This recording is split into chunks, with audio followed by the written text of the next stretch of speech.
Hi ನಮಸ್ತೆ ವೀಕ್ಷಕರೇ, ಮನಾಲಿಗೆ ಎಲ್ಲರೂ ಬರೋದು ಸ್ನೋ ನೋಡ್ಲಿಕ್ಕೆ ಆಯ್ತಾ.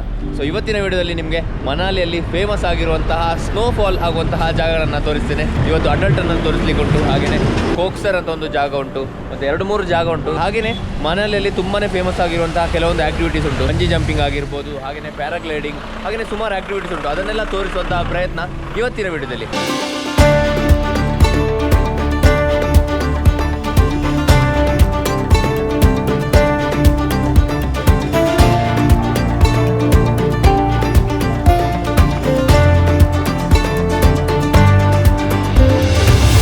ಏನಿದೆ ಅದನ್ನು ಇಲ್ಲಿಗೆ ತಂದು ಬಿಟ್ಟಿದ್ದಾರೆ. ಸೊ ಇಲ್ಲಿ ಸಾಕಷ್ಟು ಅಂಗಡಿಗಳು ಉಂಟಾಯ್ತಾ. ಇದರಲ್ಲಿ ನಿಮಗೆ ಈ ಸ್ನೋ ಜಾಕೆಟ್ ಏನಿದೆ ಅಥವಾ ಶೂಸ್ ಏನಿದೆ ಅದನ್ನೆಲ್ಲ ರೆಂಟಿಗೆ ಕೊಡ್ತಾರೆ. ಆಗಲೇ ಹೇಳಿದಾಗೆ ಸ್ನೋವನ್ನು ನೋಡ್ಲಿಕ್ಕೆ ಹೋಗ್ತಾ ಇದ್ದೇನೆ, ಸ್ನೋವಲ್ಲಿ ಆಟ ಆಡ್ಲಿಕ್ಕೆ ಹೋಗ್ತಾ ಇದ್ದೇನೆ.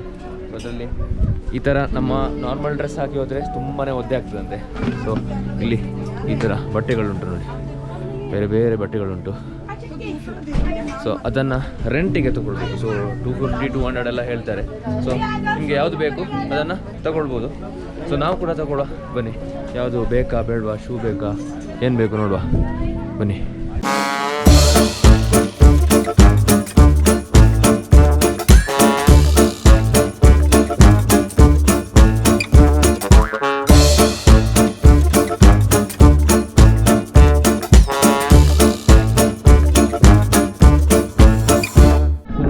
ಜಾಕೆಟ್ ತಗೊಂಡಿವಲ್ಲ, ಅದಾದ್ಮೇಲೆ ಇಲ್ಲಿ ಶೂ ಉಂಟು. ಶೂ ಸೊ ಈ ಥರ ನೋಡಿ, ನಾವು ಎಲ್ಲಿಗೆ ತೋಟಕ್ಕೆಲ್ಲ ಹೋಗ ಆಗ್ತೇವಲ್ಲ ಆ ಥರದ್ದು.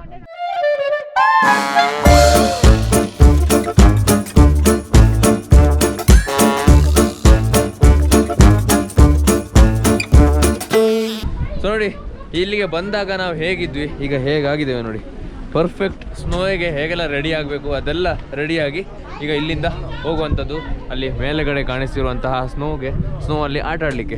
ಇಲ್ಲಿ ಇದಕ್ಕೆ 250 ರುಪೀಸ್ ಆಯಿತಾ, ಈ ಶೂಸಿಗೆ ಹಾಗೇನೆ ಇದಕ್ಕೆ 250 ರುಪೀಸ್. ಬಟ್ 250 ರುಪೀಸ್ ಖರ್ಚಾಗುತ್ತೆ ಅಂತ ಹೇಳಿ ಇದನ್ನು ಉಳಿಸ್ಲಿಕ್ಕೆ ಹೋದರೆ ಅಲ್ಲಿ ಕೋಲ್ಡಲ್ಲಿ ಕೈಗಳು ಕಾಲುಗಳು ಎಲ್ಲ ಫ್ರೀಸ್ ಆಗಿಬಿಡ್ತದೆ. ಸೊ ಹಾಗಾಗಿ ಅಷ್ಟೆಲ್ಲ ಕಷ್ಟ ಬೇಡ. 250 ಹೋದರೂ ಹೋಗಲಿ ಪರವಾಗಿಲ್ಲ, ಆದರೆ ಹೆಲ್ತ್ ಇಂಪಾರ್ಟೆಂಟ್ ಅಂತ ಇದನ್ನೆಲ್ಲ ತಗೊಳ್ಳೇಬೇಕು. ಸೊ ನೀವು ಬಂದಾಗ, ಮನಾಲಿ ಬಂದಾಗ ನಿಮಗೆ ಎಸ್ಯೂಮೇ ಮಾಡಲಿಕ್ಕೆ ಆಗೋದಿಲ್ಲ, ಅಷ್ಟೊಂದು ಚಳಿ ಇದೆ. ಇಲ್ಲಿ -20 ಡಿಗ್ರಿ ತನಕ ಹೋಗ್ತಾ ಇದೆ.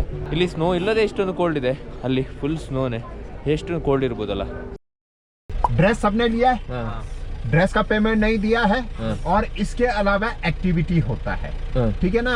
अगर आप लोग करता है 12 मेंबर्स का बेनिफिट मिलता है आपको, ठीक है ना. सबसे पहला हमारा रहता है स्की विद गाइड रहता है, ट्यूब स्लाइड रहता है, दोनों स्नो की एक्टिविटी रहेगी. अगर ये करना है आपने तो इसके लिए वॉक करना पड़ेगा, आपको चलना पड़ेगा. 10 to 15 मिनट्स चलना पड़ेगा, ठीक है. रास्ते में थोड़ा कम स्नो है, थोड़ा चलना पड़ेगा. जिप लाइन रहेगा, 1200 मीटर का जिप लाइन रहेगा. 600 मीटर जाएगा, 600 मीटर ये ऑन द वे कराएंगे आपको. ये आपका ऊपर खोक्सर में बोल के है, वहां पर होगा, ठीक है ना. तीनों एक्टिविटी का कॉम्बो पैक है भैया. एक एक्टिविटी सिंगल एक्टिविटी करोगे 750 का पड़ेगा आपको. तीनों मिला के कॉम्बो में पड़ेगा, ये आपका 1200 रुपीज पर पर्सन पड़ेगा, ठीक है ना. ड्रेस फ्री हो जाएगा आपका. ಇಲ್ಲಿ ನಾವು ಇವರು ಹೇಳಿದ ಈ ಪ್ಯಾಕೇಜ್ ಅನ್ನ 1000 ರೂಪಾಯಿಗೆ ತಗೊಂಡ್ವಿ. ಇದರಲ್ಲಿ zip line, skiing, tube ride ಜೊತೆ ಡ್ರೆಸ್ ಫೀಸ್ ಕೂಡ ಇನ್ಕ್ಲೂಡ್ ಆಗಿರುತ್ತೆ. ಹೇಗಿದ್ರೂ ಇಲ್ಲಿವರೆಗೆ ಬಂದಿದ್ದೀವಿ, ಹಾಗೆ ಈ ಆಕ್ಟಿವಿಟೀಸ್ಗಳನ್ನು ಮಾಡೇ ಬಿಡೋಣ ಅಂತ ನಮ್ಮ ಮೊದಲ ಆಕ್ಟಿವಿಟಿ ಜಿಪ್ ಲೈನ್ ಕಡೆ ಹೊರಟ್ವಿ. 1600. ಸೊ 1600 ಮೀಟರ್ನ ಜಿಪ್ ಲೈನ್. ಸೊ ಇನ್ನೊಂದು ಏನಂದರೆ ಇಲ್ಲಿನ ವಿಶೇಷತೆ, ಸೊ ಇಲ್ಲಿ ಈ ಒಂದು ಕಡೆಯಿಂದ ಹೋದರೆ ಬೇರೆ ಕಡೆ, ಈಗ ನಾವು ವಯನಾಡ್ ಮೂನಾರಲ್ಲೆಲ್ಲ ಒಂದು ಕಡೆಯಿಂದ ಹೋದರೆ ಆ ಕಡೆಯಿಂದ ನಡ್ಕೊಂಬರ್ಬೇಕಾಯ್ತಾ. ಬಟ್ ಇಲ್ಲಿ ಹಾಗಲ್ಲ, ಒಂದು ಕಡೆಯಿಂದ ಹೋಗಲಿಕ್ಕೆ ಇನ್ನೊಂದು ಕಡೆಯಿಂದ ಬರಲಿಕ್ಕೆ ಆಯ್ತಾ. ಸೊ ಅದೊಂದು ತುಂಬಾ ಖುಷಿಯಾದಂತಹ ವಿಚಾರ, ಯಾಕಂದರೆ ಅಲ್ಲಿ ಹೋದ್ಮೇಲೆ ವಾಪಸ್ ನಡ್ಕೊಂಬರೋದಂತೂ ತುಂಬಾ ಕಷ್ಟ. 3, 2, 1 ಬೋಲೋ ಭಾರತ್ ಮಾತಾ ಕಿ ಜೈ.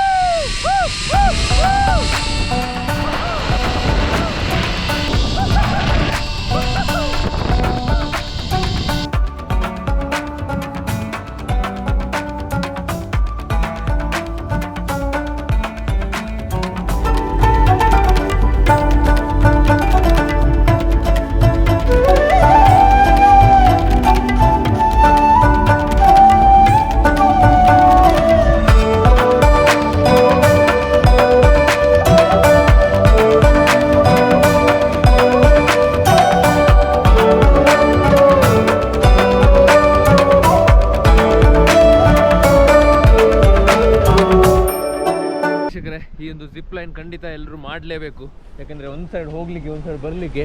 ಅದು ಮಾತ್ರ ಅಲ್ಲ, ಹಿಂದೆಗಡೆ ನೋಡಿ ಬೆಟ್ಟ ಯಾವ ಥರ ಇದೆ, ಫುಲ್ ಸ್ನೋಯಿಂದ ತುಂಬಿದೆ. ಹಾಗೆಯೇ ಕೆಳಗಡೆ ಹರಿಯುತ್ತಿರುವಂತಹ ನೀರು, ಇದನ್ನೆಲ್ಲ ನೋಡುವಂತಹ ಭಾಗ್ಯ ನಮಗೆ ಬಂದಿದೆ. ಸೊ ನೀವು ಕೂಡ ಖಂಡಿತ ಮನಾಲಿ ಬನ್ನಿ, ಮನಾಲಿ ಬಂದು ಈ ಜಿಪ್ ಲೈನ್ ಮಾಡಿ ಅಂತ ಹೇಳ್ತಾ, ಈಗ ಇಲ್ಲಿಂದ ನಾವು ಮೇಯ್ನಾಗಿ ಬಂದಿರೋದು ಸ್ನೋವನ್ನು ನೋಡಲಿಕ್ಕೆ. ಸೊ ಸ್ನೋ ನೋಡುವ, ಸ್ನೋ ಅಲ್ಲಿ ಕೂಡ ಸಾಕಷ್ಟು ಆ್ಯಕ್ಟಿವಿಟೀಸ್ ನಿಮಗೆ ತೋರಿಸ್ಲಿಕ್ಕೆ ಉಂಟು, ಅದನ್ನು ಕೂಡ ತೋರಿಸುವ ಅಂತ ಹೇಳ್ತಾ ಹೋಗುವ ನೆಕ್ಸ್ಟ್ ಡೆಸ್ಟಿನೇಷನ್ ಕಡೆಗೆ ಬನ್ನಿ.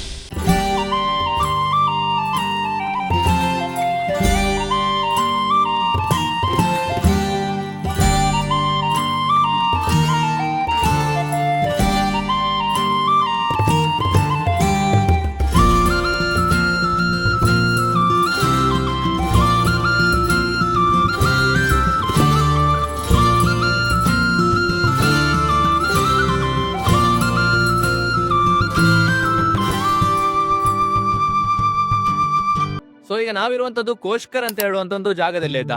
ಇಲ್ಲಿ ಈಗ ನನ್ನ ಹಿಂದಿ ಮೇಲೆ ತುಂಬಾನೇ ಜನ ನೋಡ್ತಾ ಇರ್ಬೋದು, ತುಂಬಾನೇ ಧಾಬಾಗಳನ್ನ ನೋಡ್ತಾ ಇರ್ಬೋದು. ನಾವು ಕೂಡ ಒಂದು ಧಾಬಾದಲ್ಲಿ ಮ್ಯಾಗಿಯನ್ನ ತಿಂದ್ವಿ, ಸಾಕಷ್ಟು ತಿಂಡಿಯನ್ನ ತಿಂದ್ವಿ. ಇವತ್ತು ಡೇಟ್ ಜನವರಿ 11 ಆಯ್ತಾ. ಬಟ್ ಜನವರಿ 14ಗೆ ಜಾಗ ಏನಿದೆ ಅಥವಾ ಈ ಒಂದು ಕೋಷ್ಕರ್ ಎಂಬ ವಿಲೇಜ್ ಏನಿದೆ, ಇಲ್ಲಿ ಎಲ್ಲ ಧಾಬಾಗಳನ್ನೆಲ್ಲ ಬಿಟ್ಟು ಮನಾಲಿಗೆ ಶಿಫ್ಟ್ ಆಗ್ತಾರೆ. ಅದು ಯಾಕಂತ ಹೇಳಿದ್ರೆ ಇಲ್ಲಿ ಈ ಊರಲ್ಲಿ ಈ ದೇವರನ್ನ ಪೂಜಿಸ್ತಾರೆ, ಹಾಗೇನೆ ದೇವರ ಪೂಜೆ ಕೂಡ ನಡೀತದೆ. ಸೊ ಹಾಗಾಗಿ ಜನವರಿ 14 ಇಂದ ಈ ಕೋಷ್ಕರ್ ಎಂಬ ಈ ಒಂದು ಹಳ್ಳಿ ಏನಿದೆ ಅದು ಕಂಪ್ಲೀಟ್ ಕ್ಲೋಸ್ ಆಗ್ತದೆ. ಕೇವಲ ಬಂದು ನೋಡ್ಬೋದಷ್ಟೇ. ಸೊ ಹಾಗಾಗಿ ಯಾರು ಬರ್ಲಿಕ್ಕೆ ಆಗುದಿಲ್ಲ. ಇನ್ನೊಂದು 2-3 ದಿನದಲ್ಲಿ ಹಳ್ಳಿ ಇಷ್ಟೊಂದು ಕ್ರೌಡ್ ಇರುವಂತಹ ಒಂದು ಹಳ್ಳಿ ಕ್ಲೋಸ್ ಆಗ್ತದೆ. ನಾವು ಒಂದು ಬಂದಿದ್ದೀವಲ್ಲ ಅಂತ ಒಂದು ಖುಷಿ. ಬಟ್ ನನ್ನ ಸುತ್ತಲ್ಲ ನೋಡಿ ಹೇಗಿದೆ. ಸೊ ನಾವೀಗ ಹೋಗ್ತಿರುವಂತದ್ದು ಆಕ್ಟಿವಿಟಿ ಮಾಡ್ಲಿಕ್ಕೆಲ್ಲ.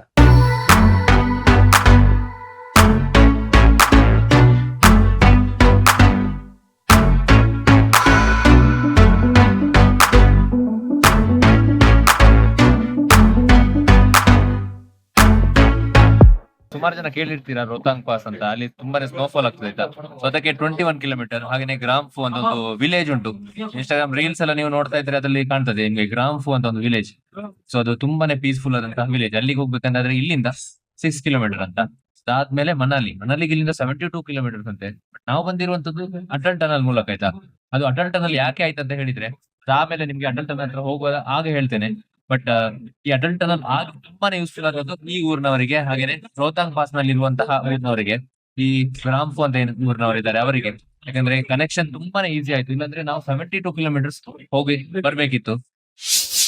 ನಿಜವಾಗ್ಲೂ ಮಾಡಬೇಕಾದಂಥ ಅವಶ್ಯಕತೆ ಇಲ್ಲ ಆಯ್ತಾ. ಯಾಕಂದ್ರೆ ನೋಡಿ ಇಷ್ಟೊಂದು ಸಣ್ಣ ಒಂದು ಜಾಗದಲ್ಲಿ ಜಸ್ಟ್ ಇಷ್ಟೇ. ಸೊ ನೀವೇನೋ ಬರೋದಂತಾದ್ರೆ ಪ್ಯಾಕೇಜನ್ನು ತಗೊಳ್ಬೇಡಿ, ಪ್ಯಾಕೇಜಲ್ಲಿ ಇದ್ರೆ ತಗೊಳ್ಬೇಡಿ. ಜಿಪ್ ಲೈನ್ ವರ್ತ್ ಇಟ್ ಅಂತಲೇ ಹೇಳ್ಬೋದು. ಹಾಗೇನೆ ಟ್ಯೂಬ್ ಅಂತ ಏನಿದೆ ಅದು ವರ್ತ್ ಇಟ್ ಅಂತಲೇ ಹೇಳ್ಬೋದು. ಸೊ ನೋಡುವ ಹೇಗಾಗುತ್ತೆ ಆ ಟ್ಯೂಬ್ ಅಂತ. ಬಟ್ ಇದನ್ನು ನಾವು ಮಾಡ್ತಾ ಇಲ್ಲ, ಯಾಕಂದರೆ ಇದನ್ನು ನಾವು ಹೇಗೆ ಐಸಲ್ಲಿ ನಡ್ಕೊಂಡು ಹೋಗ್ತೇವೆ ಅಷ್ಟೇ. ಸೊ ಅಲ್ಲಿ ಮೇಲುಗಡೆಯಿಂದ ಬರೋದಂತ ಆದರೆ ಅದೊಂದು ಬೇರೆ ವಿಷಯ. ಬಟ್ ಇಲ್ಲಿ ಜಸ್ಟ್ ಈ ಥರ ನಾವೇ ನಡ್ಕೊಂಡು ಹೋಗಬೇಕು, ಅದರಲ್ಲಿ ಏನು ಮಜಾ ಇಲ್ಲ. ಸೊ ಹಾಗಾಗಿ ನೀವು ಪ್ಯಾಕೇಜ್ ಎಲ್ಲ ತಗೊಳ್ಳುವಾಗ ಫಸ್ಟೇ ನೋಡಿ ಅದರಲ್ಲಿ ಏನೆಲ್ಲ ಇದೆ ಅಂತ. ಈ ಸ್ಕೀಯಿಂಗ್ ಇದ್ರೆ ಖಂಡಿತ ತಗೊಳ್ಳಿಕ್ಕೆ ಹೋಗಬೇಡಿ ಅಂತ ಹೇಳ್ತಾ, ಈಗ ಇಲ್ಲಿಂದ ನೆಕ್ಸ್ಟ್ ಒಂದು ಆಕ್ಟಿವಿಟಿ ಪೆಂಡಿಂಗ್ ಇದೆ. ಸೊ ಆ ಆಕ್ಟಿವಿಟಿಯನ್ನು ಮಾಡುವ. ಅದಾದಮೇಲೆ ನಿಮಗೆ ಈ ಮನಾಲಿಯಲ್ಲಿ ತುಂಬಾನೇ ಫೇಮಸ್ ಆಗಿರುವಂತಹ ಅಟಲ್ ಟನಲ್ ಅದನ್ನು ತೋರಿಸ್ಲಿಕ್ಕಂತಾನೆ ನಾನು ಈ ಮನಾಲಿಗೆ ಬಂದದಾಯ್ತಾ. ಸೊ ಅದನ್ನು ತೋರಿಸುವಂತಹ ಪ್ರಯತ್ನ ಮಾಡ್ತೇನೆ. ಅಲ್ಲಿ ಈಗ ನೆಕ್ಸ್ಟ್ ಆಕ್ಟಿವಿಟಿ ಕಡೆ ಹೋಗುವ. ನನಗೆ ಮಾತಾಡ್ಲಿಕ್ಕಂತ ಆಗ್ತಾನೆ ಇಲ್ಲ. ಬಟ್ ಒಂದೇ ಬ್ರೀತಲ್ಲಿ ಎಷ್ಟೊಂದು ಮಾತಾಡ್ಲಿಕ್ಕೆ ಆಗ್ತದೆ ಅಷ್ಟೊಂದು ಮಾತಾಡ್ತಾ ಇದ್ದೇನೆ. ಸೊ ಅಲ್ಲಿಗೆ ಹೋಗುವ ಬನ್ನಿ.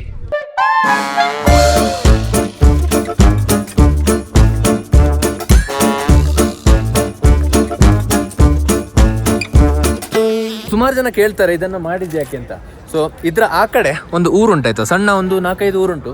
ಅವರಿಗೆ ಈ ಸ್ನೋಫಾಲ್ ಆದಾಗೆಲ್ಲ ಬೇರೆ ರೂಟ್ ಏನಿದೆ ಅದರಲ್ಲಿ ಹೋಗ್ಲಿಕ್ಕೆ ಆಗ್ತಾ ಇರಲಿಲ್ಲ. ಯಾಕಂದರೆ ಸ್ನೋಫಾಲ್ ಆದಾಗ ರೋಡಲ್ಲಿ ಗಾಡಿಗಳೇ ಹೋಗ್ಲಿಕ್ಕೆ ಆಗ್ತಿಲ್ಲ. 4x4 ಗಾಡಿ ಅಂತ ಜೀಪ್ಗಳು ಮಾತ್ರ ಹೋಗ್ಲಿಕ್ಕೆ ಆಗ್ತಾ ಇತ್ತು. ಸೊ ಹಾಗಾಗಿ ಸ್ನೋಫಾಲ್ ಆದಾಗ ಒಂದು 4 to 6 months ಈ ರೋಡೇ ಕಂಪ್ಲೀಟ್ ಆಫ್ ಆಗಿತ್ತಂತೆ, ಅಂದರೆ ಗಾಡಿಗಳು ಹೋಗ್ತಾನೆ ಇರಲಿಲ್ಲ. ಸೊ ಆ ಕಡೆ ಊರಿನವರು ನೆಕ್ಸ್ಟ್ 6 monthsಗೆ ಬೇಕಾದಷ್ಟು ಐಟಮ್ಸ್ ಏನಿದೆ, ಗ್ರಾಸರೀಸ್ ಏನಿದೆ ಅದನ್ನೆಲ್ಲ ತಗೊಂಡಿಡ್ಬೇಕಿತ್ತು. ಬಟ್ ಯಾವಾಗ ಈ ಅಟಲ್ ಟನಲ್ ಆಯಿತು ಅದಾದಮೇಲೆ ಈಗ ಅವರು ಯಾವಾಗ ಬೇಕಿದ್ರು ಹೋಗ್ಬೋದು, ಯಾವಾಗ ಬೇಕಿದ್ರು ಬರ್ಬೋದು. ಸೊ ಅವರಿಗಂತಲ್ಲ ನಮಗೂ ಕೂಡ ಇಂತಹ ಜಾಗಗಳನ್ನು ನಿಮಗೆ ತೋರಿಸ್ಬೇಕಂತಾದರೆ ದೊಡ್ಡ ಒಂದು ಲಾಂಗ್ ರೋಹತಾಂಗ್ ಪಾಸ್ ಎಲ್ಲ ಆಗಿ ಹೋಗಬೇಕಿತ್ತು. ಬಟ್ ಈಗ 20 ಕಿಲೋಮೀಟರ್ ಅಟಲ್ ಟನಲ್ ಹಿಂದೆಗಡೆ ಕಾಣಿಸ್ತಾ ಉಂಟು. ಅದಾದಮೇಲೆ ತುಂಬಾ ಹೆಲ್ಪ್ಫುಲ್ ಆಗ್ತಿದೆ ನಿಮಗೆ ಈ ಥರದ ಜಾಗಗಳೆಲ್ಲ ತೋರಿಸ್ಲಿಕ್ಕೆ. ನೀವು ಕೂಡ ಖಂಡಿತ ಅಟಲ್ ಟನಲ್ನ ಒಮ್ಮಾದರೂ ವಿಸಿಟ್ ಮಾಡಿ, ಹೇಗಿದೆ ನೋಡಿ. ಇದರ ಮುಂದೆಗಡೆ ಹೋಗಿ ಫೋಟೋ ತೆಗೆಯುವ. ಬಟ್ ಇವತ್ತಿನ ಈ ವಿಡಿಯೋದಲ್ಲಿ ಇಷ್ಟೇ. ಈ ವಿಡಿಯೋ ನಿಮಗೆ ಇಷ್ಟ ಆಗಿದ್ರೆ ವಿಡಿಯೋಗೊಂದು ಲೈಕ್ ಮಾಡಿ, ಶೇರ್ ಮಾಡಿ, ಸಬ್ಸ್ಕ್ರೈಬ್ ಮಾಡಿ ಅಂತ ಹೇಳ್ತಾ, ಇಂತಹ ಜಾಗಗಳಿಗೆ ನೀವು ಕೂಡ ಬನ್ನಿ, ಟ್ರಾವೆಲ್ ಮಾಡಿ north India, south India, all India travel ಮಾಡಿ. You take care, bye bye.